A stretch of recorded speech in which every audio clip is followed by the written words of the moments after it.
بالائی سنگھ کے کچے کے علاقوں میں تو اسکولوں کی حالت زار پر سوالات اٹھائے جاتے ہیں، لیکن شہروں سے ملاقہ علاقوں کے اسکول کس حالت میں ہیں؟ لاڑکانہ سے بول نیوز کے نمائندے شہزاد علی خان دن کی روشنی میں اسکول پہنچ گئے۔ جی شہزاد، بتائیے گا کیا مناظر ہیں ان اسکول کے؟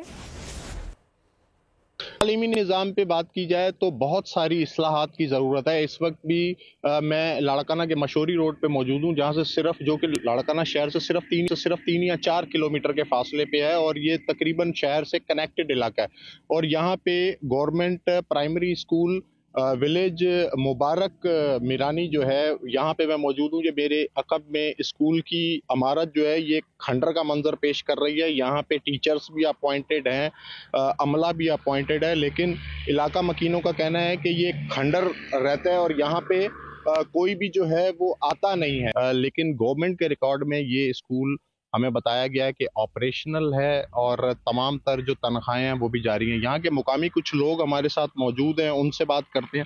سر، یہ اسکول پہلے چلتا آتے ہی نہیں ہیں یہاں پر، پہلے آتے تھے، ابھی نہیں آ رہے ہیں۔ یہاں کے بچے جو ہیں دور جا رہے ہیں، وہاں پہ تعلیم حاصل کر رہے ہیں۔ ایسے ہماری اطلاعات کے مطابق ایسے کئی اسکول ہیں مختلف، خاص کر دیہاتوں میں، جو کہ آپریشنل نہیں ہیں، اور بہت سارے بچوں کا جو ہے، بلکہ ہزاروں بچوں کا مستقبل اسی طرح سے جو ہے وہ داؤ پہ لگا رہتا ہے۔ جی سبسکرائب کریں اور بیل دبائیں تاکہ کوئی خبر رہ نہ جائے۔